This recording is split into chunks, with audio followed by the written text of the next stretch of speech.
Yeah, I mean, that happened, but even bigger news, we saw Saraya win the belt. I mean, I don't even know how to structure this. Let me just give some overall thoughts about this.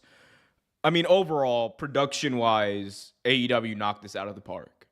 This looked like a big show. It felt like a big show, and it was presented like a big show.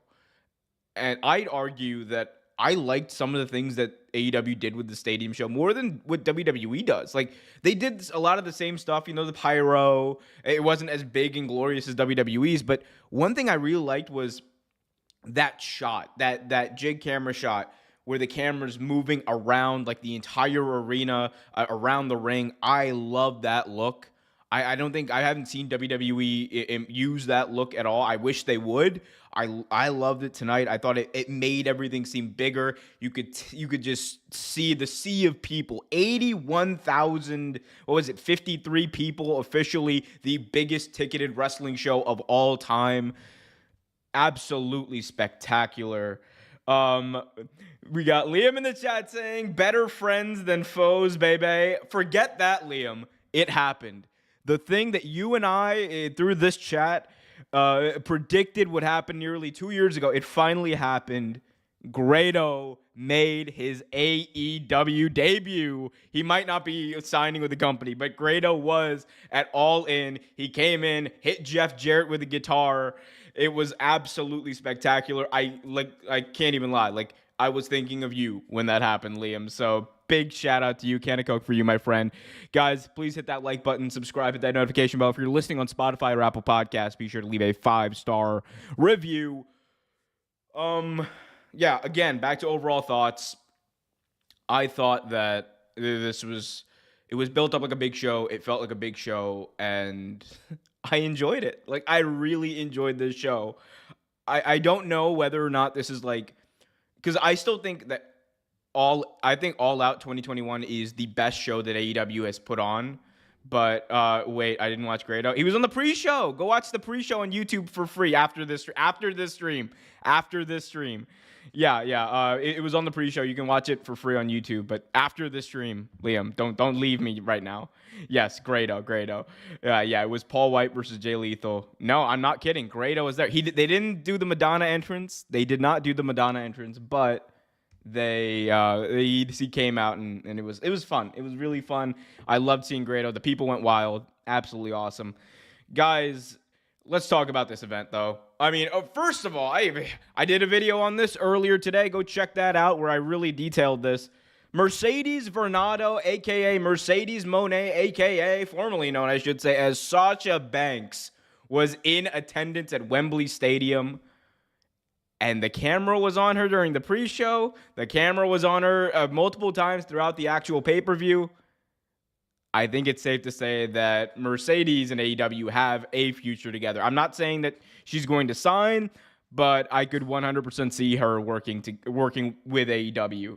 I think that is likely to happen. There was a report that came out. I believe it was Fightful. It was probably Fightful. They do a lot of great reporting.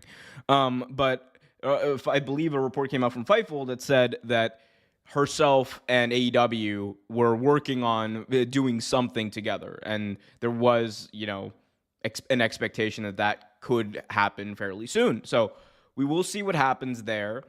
But this is actually absolutely awesome. I love this. Like, Mercedes obviously is one of the biggest stars in the world, period, as far as professional wrestling goes. When she left WWE, she was a big star. When she came to New Japan, she's a big star. And if she ever goes to AEW, which could happen, she's going to be a fantastic addition to that women's division that got a new champion tonight, which we'll talk about in a bit. But new champion, speaking of new champions, I should say, we did, in fact, get brand new ROH, Ring of Honor World Tag Team Champions. That's right. Better Than You, baby. Defeated Aussie. No. Aussie Open lost their titles to MJF and Adam Cole, baby, at the hands of a double clothesline.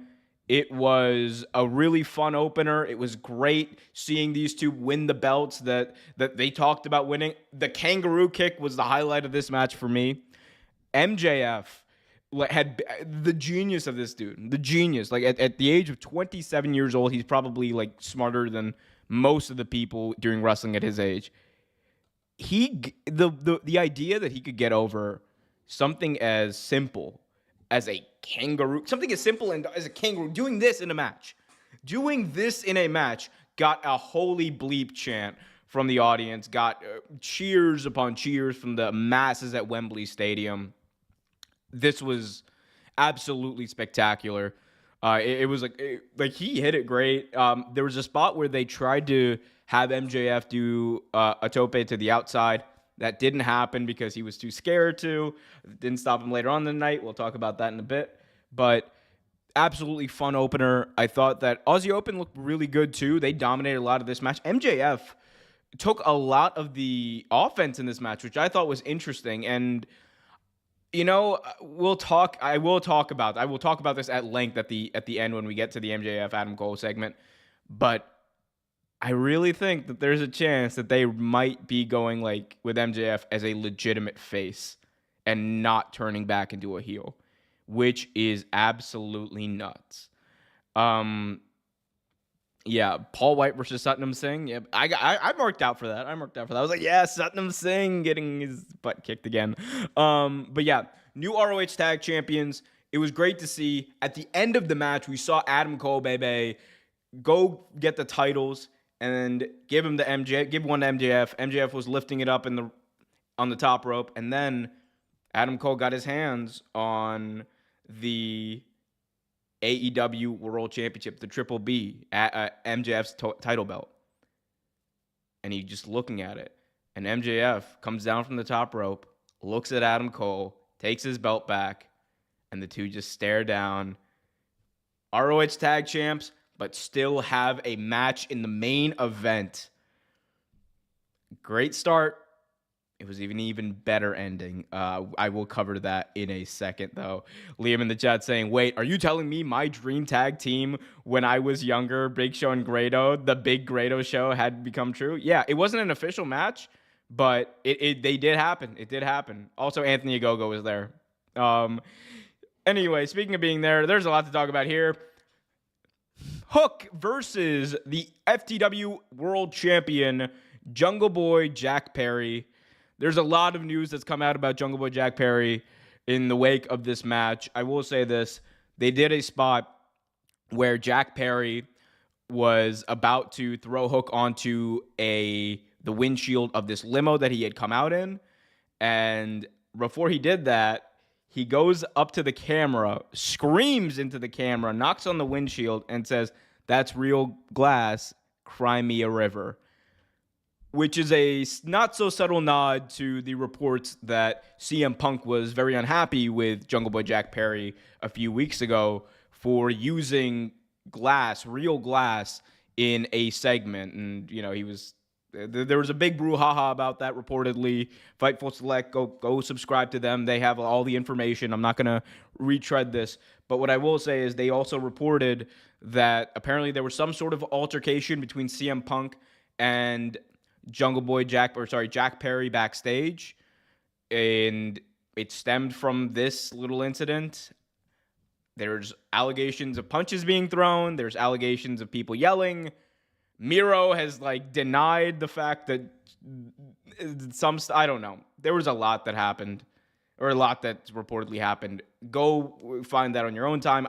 We will talk about that here when the time comes to really talk about it. I want to focus on the match itself. I thought it was a great match. Hook showed up, balled out, dominated, and won back his FTW World Championship. I guess it's not the FTW World Championship. It's just the FTW Championship because W stands for World. Anyway, all is right in the world. Hook is champion. Jack Perry, we'll see what the future, what's in store for the future with him, because he tapped out tonight. Something that Jack Perry hasn't done in his AEW career. I don't know where this heel Jack Perry, character is going to go, but I really hope that they have a plan for it, because he's a really, really, really, really spectacular talent. Jack Perry, to me, in the ring, is going to be a massive, massive, massive star. I just really hope that, they being AEW are able to capitalize on it. But Hook wins, fun match. Now to the main card for the quote-unquote real world championship. CM Punk defends against Samoa Joe. This is Punk Joe 4. CM Punk won the last one during the Owen Hart Cup back in July, I believe. And this was like a big match. Joe was building it up as this is my legacy. I need to win this match. Otherwise, there's nothing left. The interesting thing here was Samoa Joe comes out, gets absolutely glorified by the masses at Wembley Stadium. They love him. They're eating it up. There's a Joe, chanting, Joe is going to kill you, all that stuff. And Punk comes out, and he gets a bit of a mixed reaction at first. And then the mixed reaction turns into just kind of boos. It was I would say 75% boos by the time the bell tolled. And it's interesting because we have a dynamic now where we're seeing MJF more and more lean into being a good guy, being a face, like this transformation of MJF that we've seen, and CM Punk being a heel, being booed by everyone and leaning into that. So in a weird way, right? We're getting the matchup that we never thought we'd get, a face, or eventually, it's going to come to a head at some point, right? We're going to get an MJF, a face MJF versus a heel CM Punk, which, if you ask me, an absolutely awesome dynamic, and one that we never thought would happen. Reminder, guys, if you want to leave a super chat, that's a great way to guarantee your question or statements read on the air. Liam says the Pepsi Plunge sounds like someone's weird drink or something. It could be a drink. It would be a non-alcoholic drink since Punk doesn't drink. Anyway, Punk did win this match via a Pepsi Plunge. Funny you say that. Awesome Pepsi Plunge off the top rope. Punk also leaned into the John Cena stuff that he's been doing lately. There was this cool spot that I really enjoyed in this match. CM Punk was doing the Hulk Hogan, because this was during when he was doing the John Cena stuff. Then he leaned into the Hulk Hogan stuff. He did the ear thing. He dropped the leg drop, and Joe gets up and he starts hulking up. And CM Punk's just going no. Hits him. Joe does the you. And it was, people ate it up. I ate it up. I loved it. Spectacular. Of course, Samoa Joe loses now. CM Punk wins.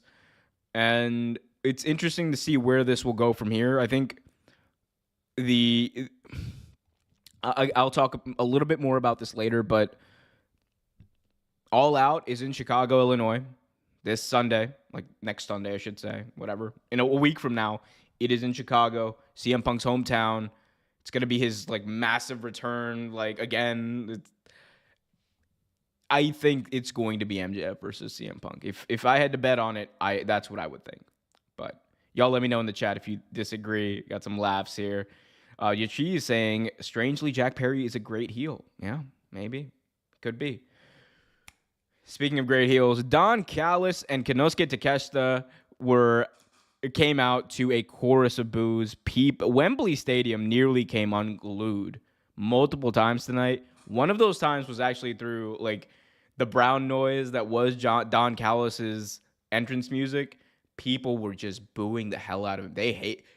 Don Callis is one of the most over people in wrestling.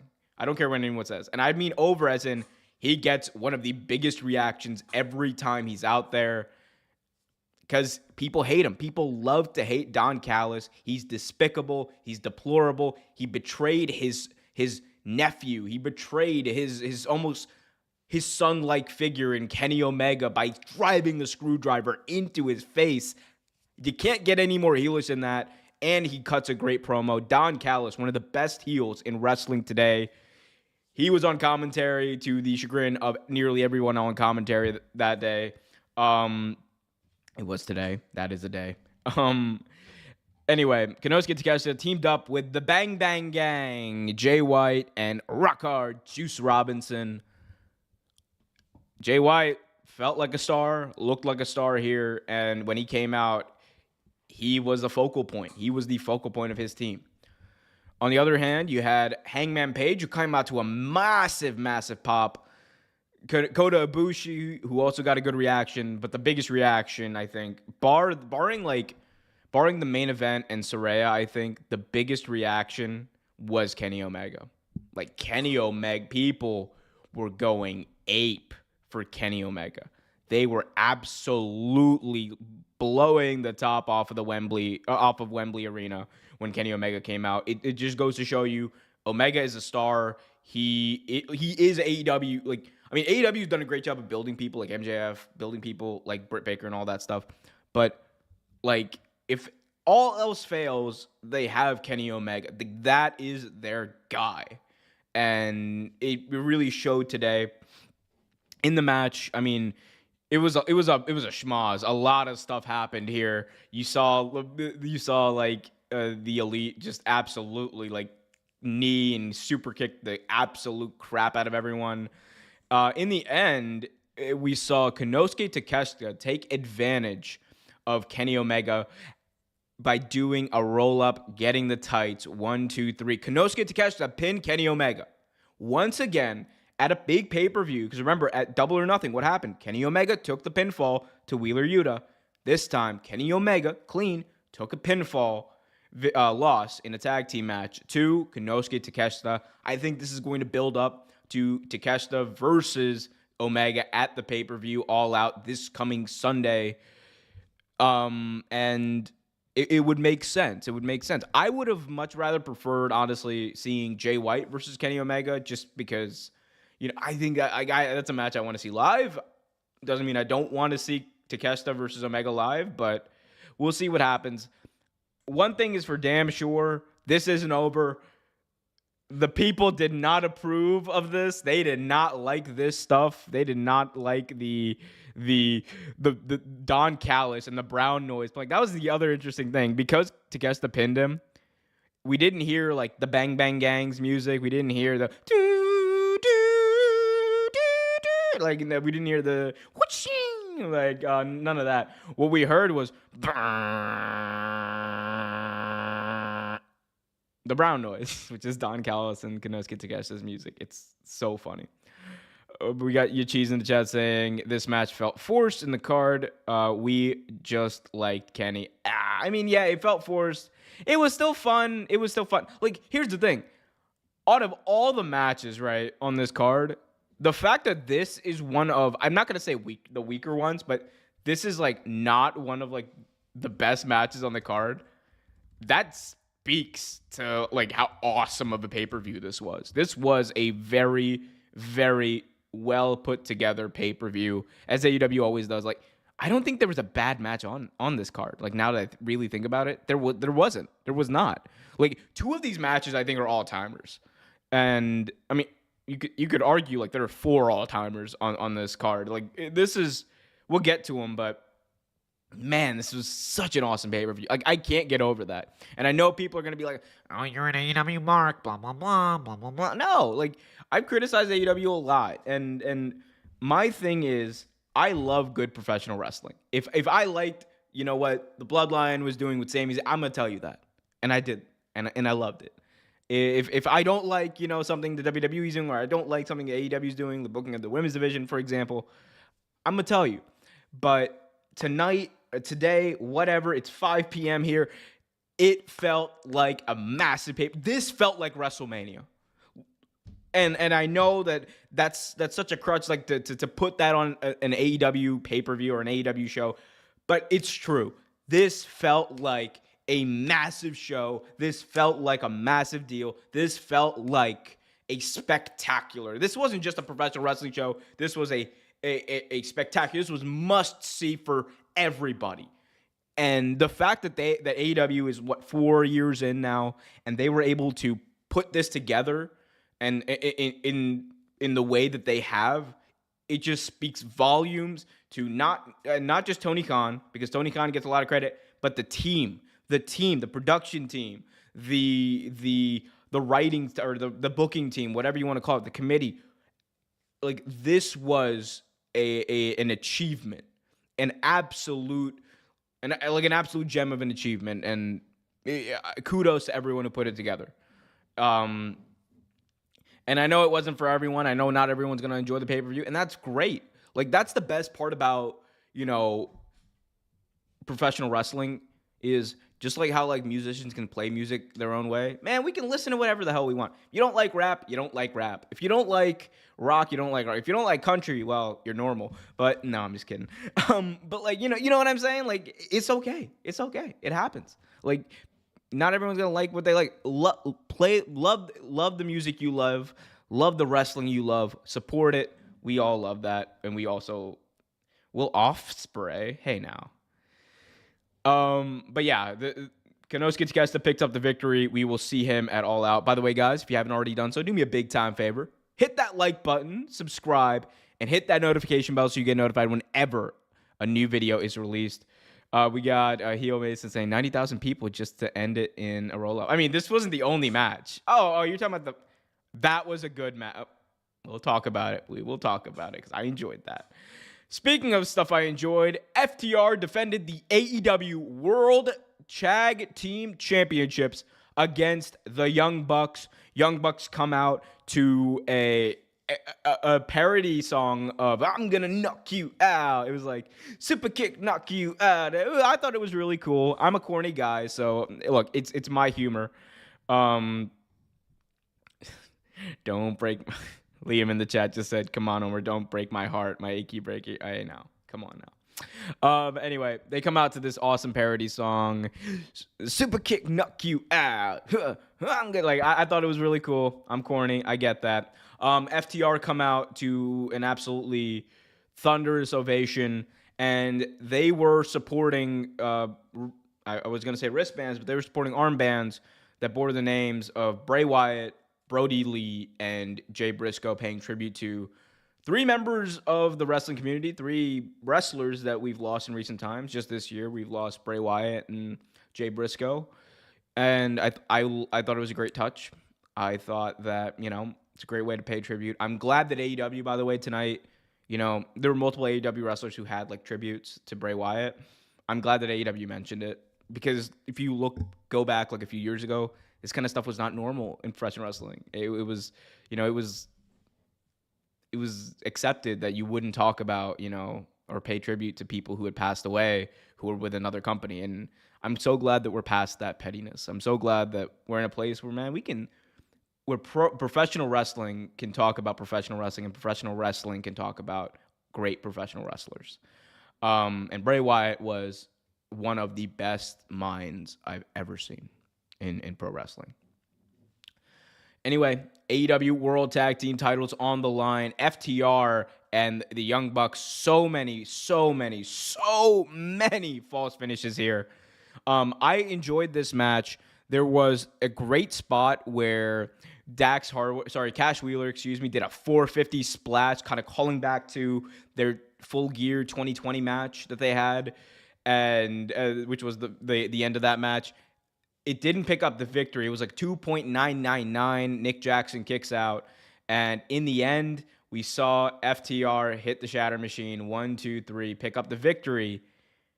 And the interesting thing here, FTR at the end, music stops. They extend their hands out to Matt and Nick Jackson. Everybody in the arena is cheering for them to shake their hands.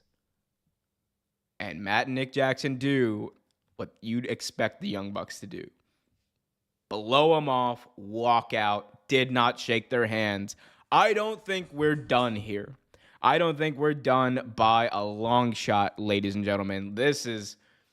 I want to see dog collar match. I want to see a dog collar match. I want to see a Texas tornado death match. Give me all of it.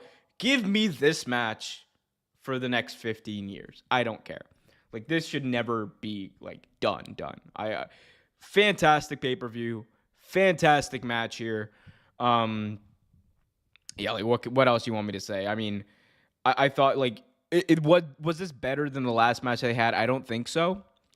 But it was a great match still. I enjoyed this. It had me on the edge of my seat. But, yeah. We got, who do we got here? We got William Washington. Not to be confused with Will Washington, I would hope. Saying, don't forget Bray Wyatt. Job in the chat. Welcome, Job. What a great show. Yeah, fantastic show. Long live the Fiend. Yep. Big shout out to Bray Wyatt and the family of Bray Wyatt, the Wyndham family. Appreciate you, Jared. Thank you. Guys, if you haven't already done so, dude, be a good lad like Jared here. Hit that like button, subscribe, hit that notification bell. If you want to guarantee your question or statement is read out and answered on the air, please leave a super chat. Anyway, FTR retain the championships. And now we turn our attention to Stadium Stampede.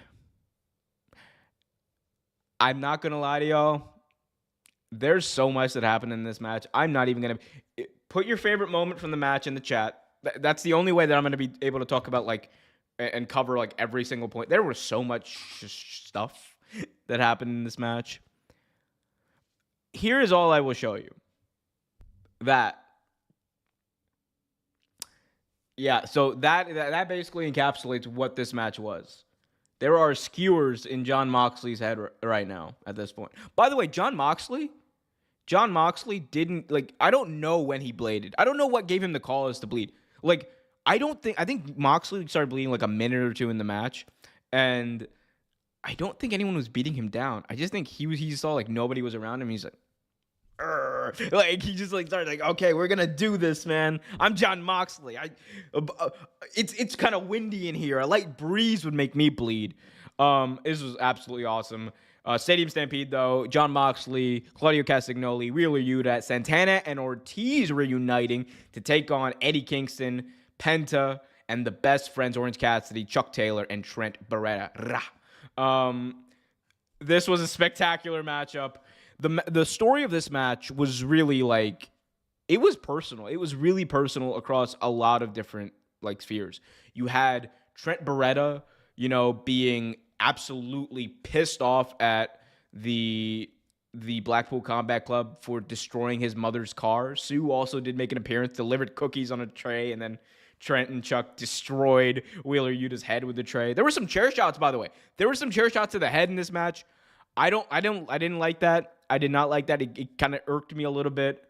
I don't want to see chair shots in the head. I know that a lot of times there's gimmick chairs. I know that there's ways you can protect them.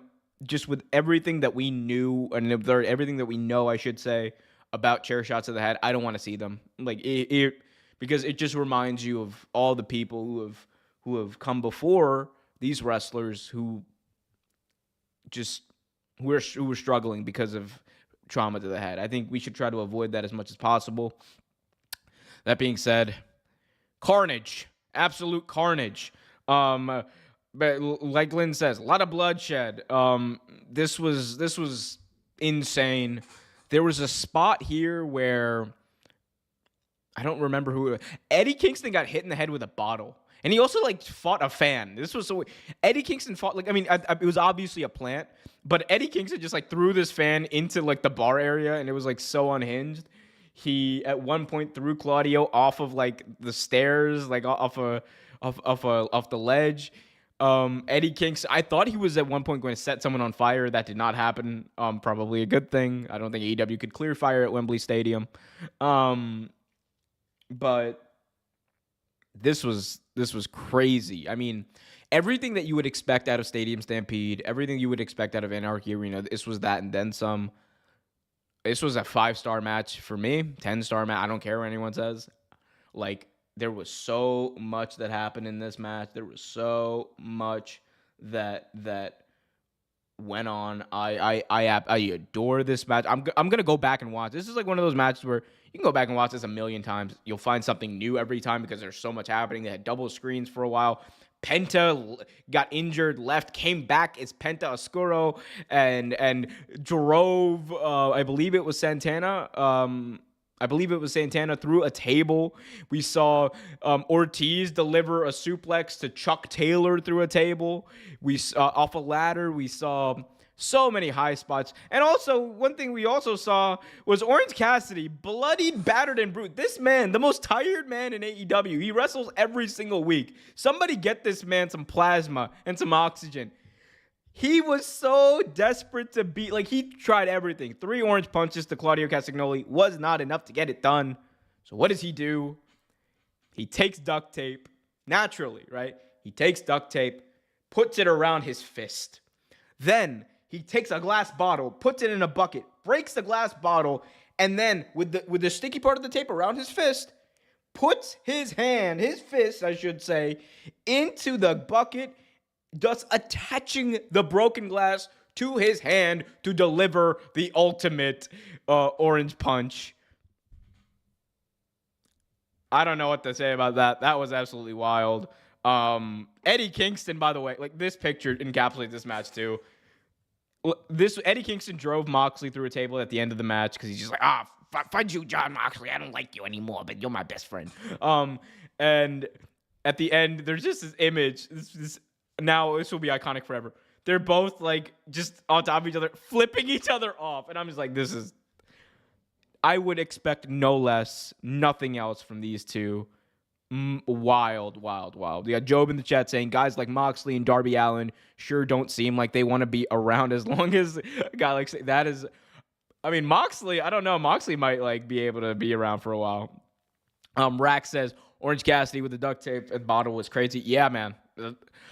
Originally I was like, why is he duct taping his hand? That's so weird. And then I was like, oh, there's sticky parts on the outside. What's he gonna? I was like, are there thumbtacks in there? Is he like unhinged? Is he gonna do like thumbtacks? No, it was broken glass. Natural. By the way, I saw that because like there's a lot of talk about the whole like Jack Perry situation because Punk was mad about the broken glass. Jack Perry brought up the broken glass tonight. I wonder how CM Punk felt about this one. I'm just gonna put that out there. But CM Punk probably did not appreciate that. Crazy match. By the way, Tony Khan. So the media scrum is happening right now. Tony Khan at the post-show media scrum says, this is from, I'm reading a tweet from Sean Ross Sapp, who's there. Says, quote, Tony Khan reiterates that the 81,305 number is paid fans. They'd estimate about 90,000 with comps, ushers, ticket takers, and the like. So in the building, over 90,000 people. Insane. Freaking insane. So that 81,000, I believe it's 81,305 number is the official number of ticketed, paid wrestling fans. That's crazy, man. Like they did it. Like off of a dare. That's the biggest thing about this. Like AEW was created off a dare from Dave Meltzer. And just 4 years later, they break the record for the biggest paid wrestling show of all time. It's bonkers. It's nuts. You wouldn't think it could happen. A few years ago, we never thought that anything like this was possible, let alone another major company being able to start and actually attract great talent, primetime main event, Hall of Fame talent. Yet here we are, they're doing it. And it is crazy, but it is really good for the wrestling business. That's definitely what I will say. Yeah, we got Job saying there's no faking skewers stuck in the head. You're damn right. William says concussions are no joke. Absolutely, absolutely. Guys, if you're just joining us, welcome to the program. Welcome to the live stream. If you haven't already done so, do me a big time favor. Hit that like button, subscribe, hit that notification bell so you get notified whenever a new video is released. If you want to guarantee your question is answered live on the air, be sure to leave a super chat. Super chats are a great way to support the channel. Yeah, craziness. All right, guys. Women's 4-way AEW World Championship on the line. The champion, Hikaru Shida, versus Toni Storm, versus Dr. Britt Baker, DMD, versus Norwich, England's owned Saraya here. Saraya, okay. By the way, kudos to Tony Khan. He did not pay for Madonna. He did not pay for Grado's music. I was a little upset by that. But when Paige came out to Queen, I lost it. She comes out to We Will Rock You by Queen. Everybody's singing along. And then her family, the Knight family, the one of the biggest wrestling families in England, it comes out with her. it felt like this was a homecoming. This felt like Paige's real return to me. I know it happened at Full Gear at Grand Slam last year, but this felt like her big return, her big moment. Because she's had matches and all that. She's had segments, she's had TV time, but she hasn't had a big moment like this. This was her moment. And you're going to see a lot of people criticizing this. I'm the biggest Hikaru Shida fan in the world.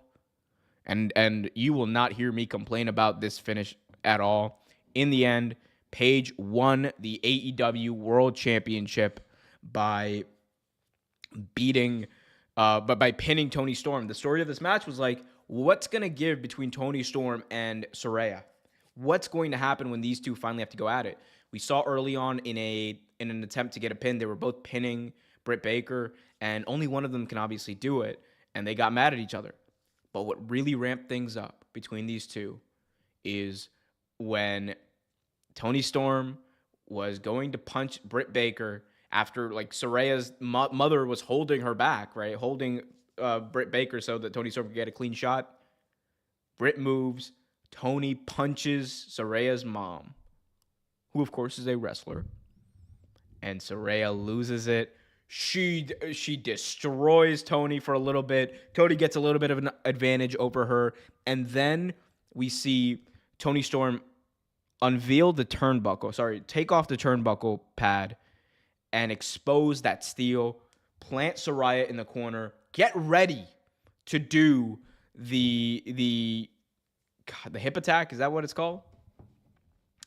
And instead, we see the one, the only, the third member of the Outcast come out in Ruby Soho. She comes out. She says, "No, stop. You're going to break her neck." At which point, Toni Storm reluctantly elbows Ruby Soho in the face before apologizing. But that wasn't going to happen. Saraya beat the crap out of her. She was able to pick up the victory, 1, 2, 3. And we get an awesome moment. The Knight family in England sold out. 81,305 people cheering Paige on as she stands victorious as a world champion. Saraya, Paige, I'm sorry. I'm excited. Awesome, awesome, awesome. Forget the Outcast. This moment is more. This moment means more than the Outcast. Because I respect all three women. I love all three women. Ruby Soho is one of my favorite wrestlers. Bruh, forget the Outcast. Outcast the Outcast. This mattered. This actually genuinely freaking mattered. This was awesome. I felt some type of way. Like, it's one of those things. Pro wrestling makes you feel some type of way sometimes. I felt great. I felt emotional. As No Lara in the chat said, congrats, Paige, Saraya. Congrats to the entire Knight family. And a moment they will never forget. A moment I will not forget. Spectacular. People can complain about it if they want. You can disagree. And that's the best part about professional wrestling, as I've said before. But, man, this was freaking awesome. Loved it, loved it, loved it. Moving on, we had a coffin match. Sting and Darby Allin taking on Swerve. And I have the wrong. Oh, Christian Cage is on there. Anyway, Swerve and Christian Cage. Sting came out to Metallica Seek and Destroy, which was his WCW theme song. Caught me off guard. This was another moment where I lost my absolute shit. Tony Khan, thank you for your service. Thank you for paying all that money from the gate towards great music. It makes the show feel even better. It makes it feel bigger. I love this coffin match. They did a lot of. They destroyed this coffin. You can't see it in the picture that I have up, but they absolutely destroyed this coffin in this match. I thought it was fun. Really good match. Swerve came out, but I need to acknowledge this. I 100% need to acknowledge this. Swerve comes out. And he grabs the mic as he gets to the ring while his music's still playing. And he goes, "Whose house?" And everybody chants Swerve's house. "Whose house?" And even louder Swerve's house chant. "Whose house?" Swerve. They do it like 4 times. And you could tell, man. Anyone who doubted this man. Anyone who said, "Oh, he shouldn't have gone to AEW. He should have just decided to wait and come back to WWE, the company that fired him." Anyone who says that, stop it. He bet on himself and it worked. Swerve Strickland, Swerve Scott, whatever you want to call him, he's over. He's over. This proved it. God, this was cool. Really cool match. I suggest everyone, if you haven't watched the pay-per-view, stop watching this. Like, I will never tell you to stop watching a stream. Never. This is the one and only time. If you didn't watch the pay-per-view, go find it. However you want to. I'm not going to judge you. However you go find it, watch it. It's worth the freaking watch. Also great to see Sting get a win. 64 years old, absolutely killing it. Speaking of old people, Chris Jericho got to live out his dream tonight before his match against Will Ospreay. He comes out, Fozzy, I should say, comes out and sings Judas. He does like the worst rendition of, or the worst imitation, I should say, of Liam says, so I can go watch Grado. Yeah, sure, you can go watch. No, definitely go watch Grado, Liam. It's on the pre-show stream, wherever, on AEW's YouTube channel, I think, or their Twitter. Somewhere on social media, you'll find it for free. Anyway, Jericho comes out.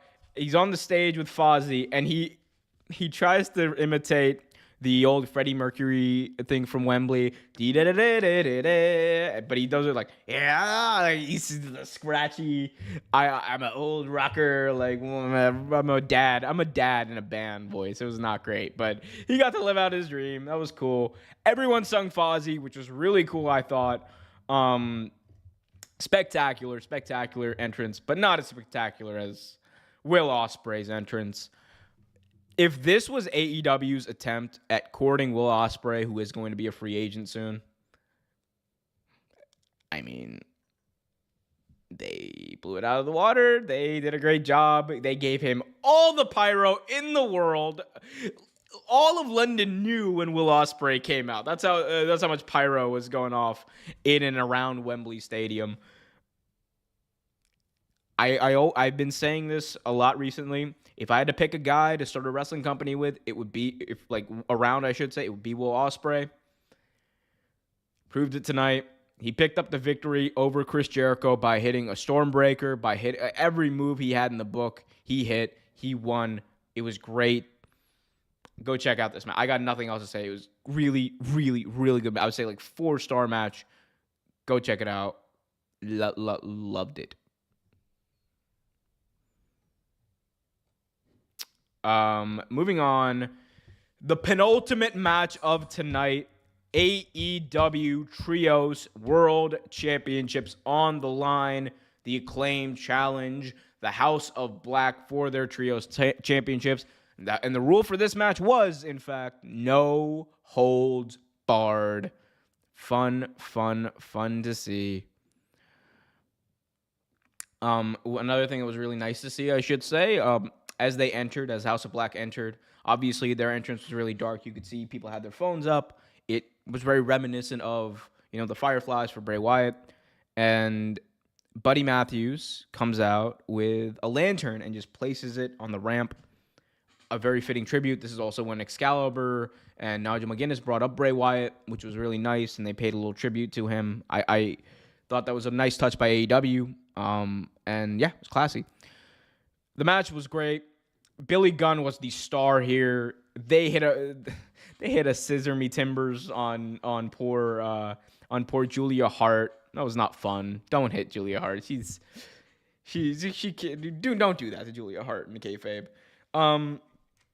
But yeah, I mean, this was it was a good match for what it was supposed to do in this spot in the card, and I thought it actually exceeded expectations in my opinion.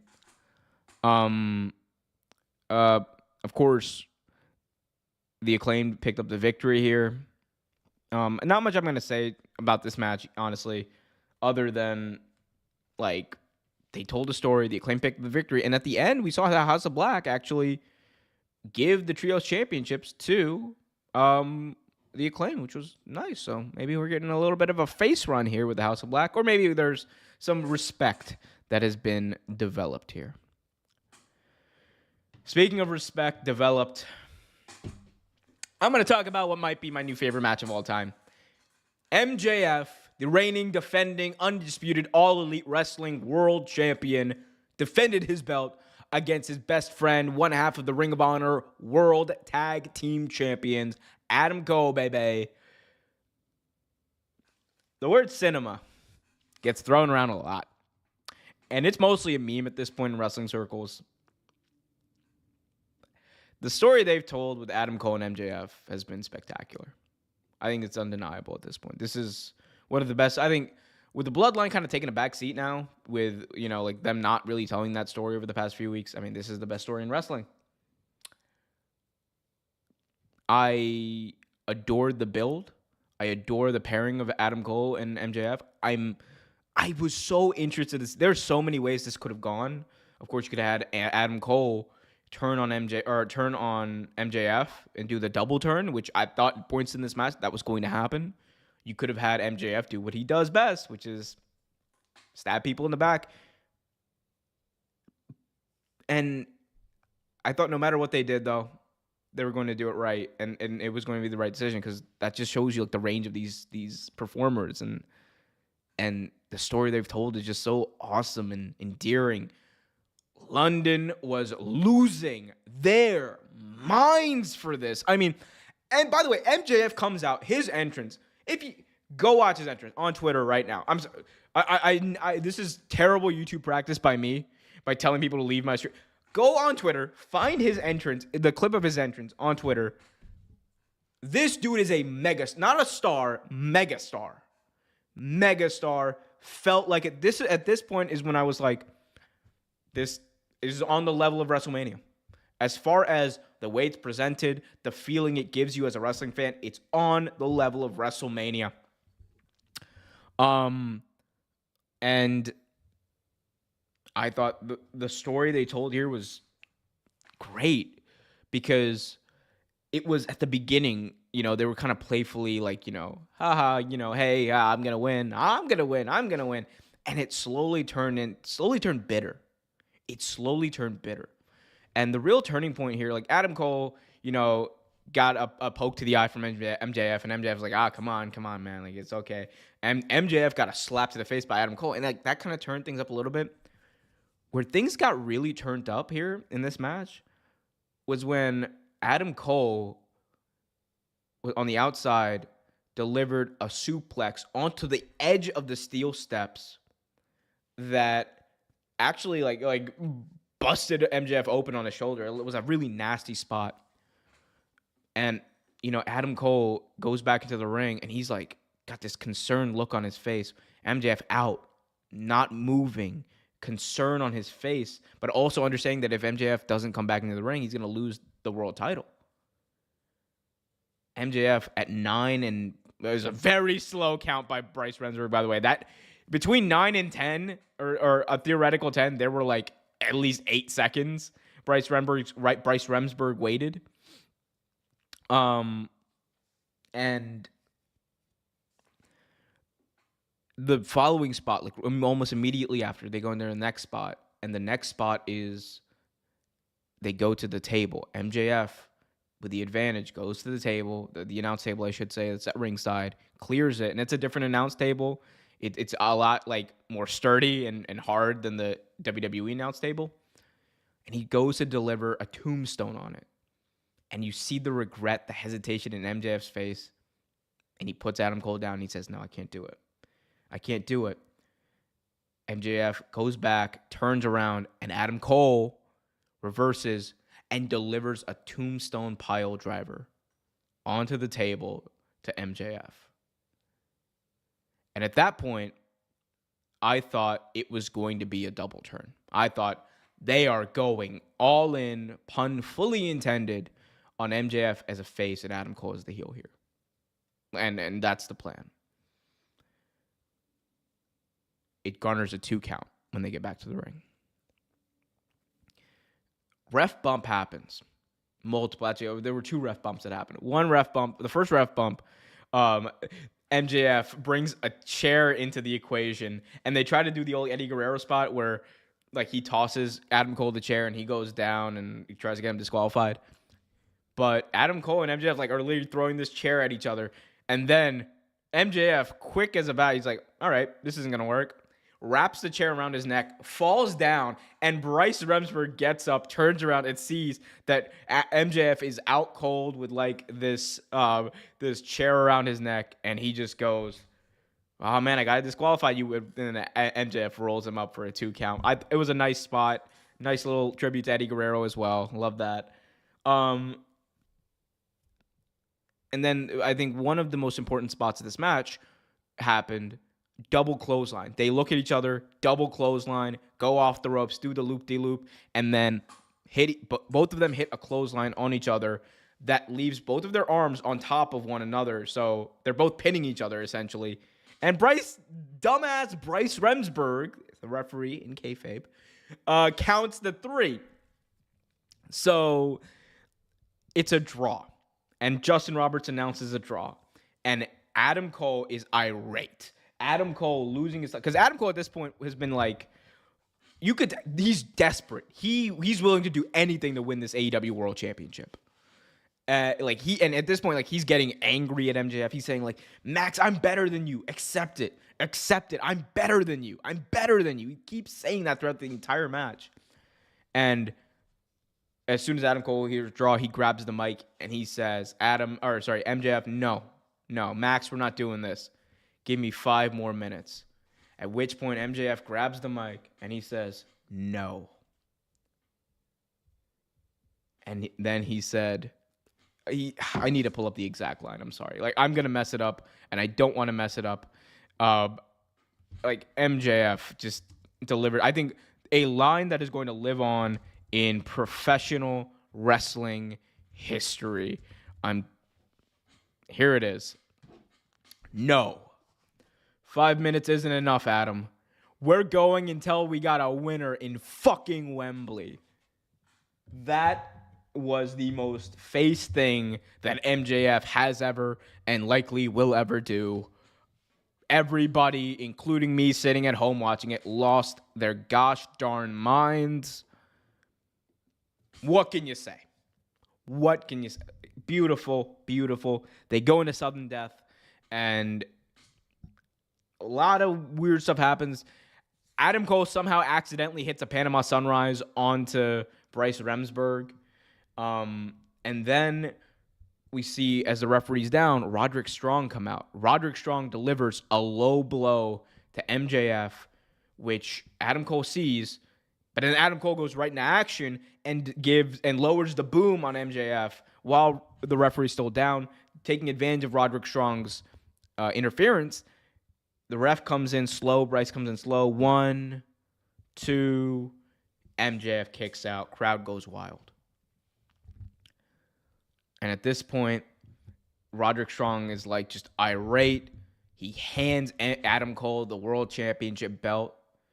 And Adam Cole was ready to hit him. He was ready to do it. And he just couldn't bring himself to do so. At which point, Roderick Strong, irate again, leaves. And then.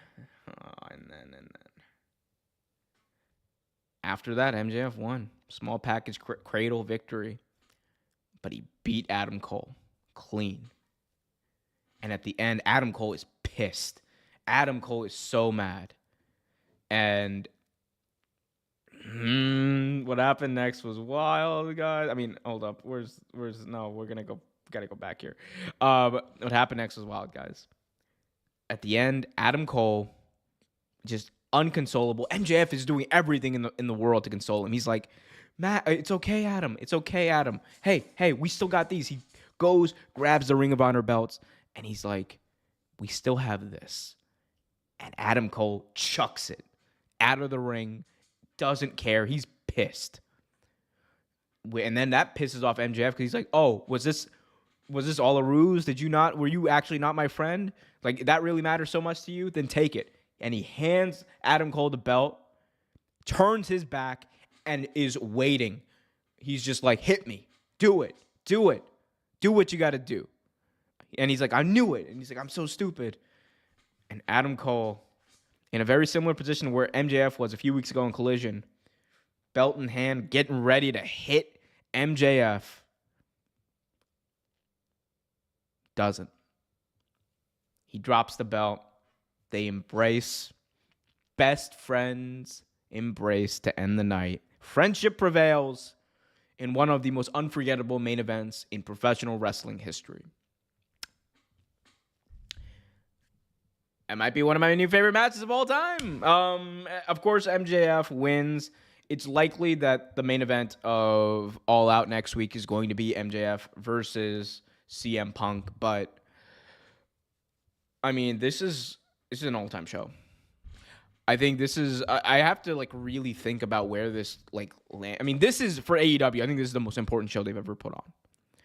Outside of the original All In, which, like, that AEW would not be a thing without All In, right? Outside of the original All In, like, which wasn't technically an AEW show, but since AEW's creation, this is their most important show. Because they proved today that they are big time. They proved today that they are real. They're coming back to Wembley next year in 2024. I'm going to do everything in my power to try to be there. I don't even know what else I can say. Fucking fantastic show.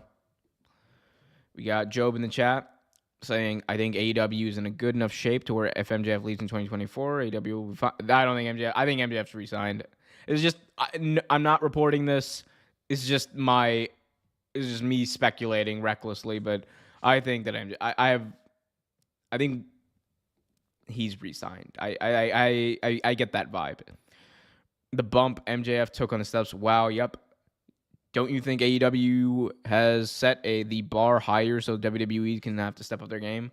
I mean, WWE's already putting on, like, great shows. Like, WWE product is great, and hot. It's really hot as far as selling tickets and merch. But Battleground is next week. AEW has All Out. I mean, the real thing here is AEW's going to have to compete with themselves a little bit here because you have All Out next week. And I don't think All Out is going to... It can't live up to this. It can't live up to this. But it can be a good show.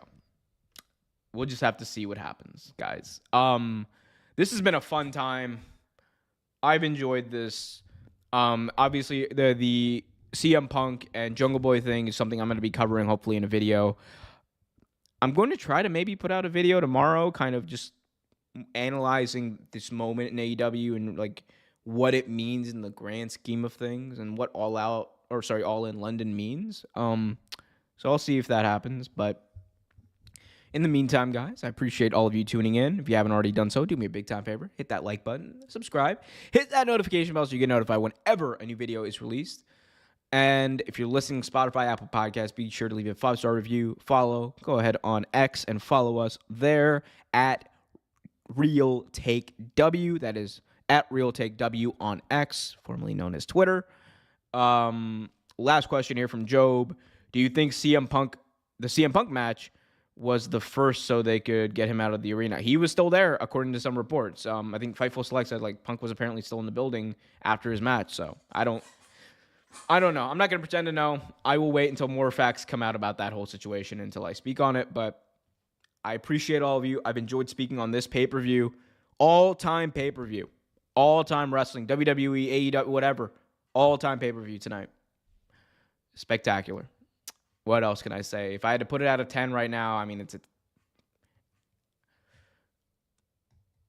it a 10? I don't know. Right now, I'll go 9.99. How about that? As close to a 10 as you can get. We'll see how I feel later on this week. But appreciate all of you guys tuning in. Again, hit that like button, subscribe, hit that notification bell. Love y'all too. Appreciate you, Job. Until next time, be happy, be healthy, and as always, keep it real. Even when you feel low, you can still go. Even when you feel slow, you can still go. Even when there's no hope, you can still go. I never answer to no, man, I still go.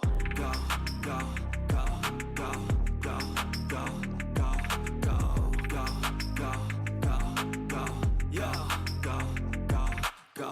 Hustle hard, hustle every single day. I'll be making moves till I'm buried in my grave. To the system, I don't wanna be a slave. I've been doing shit my way, or the highway, and in the driveway.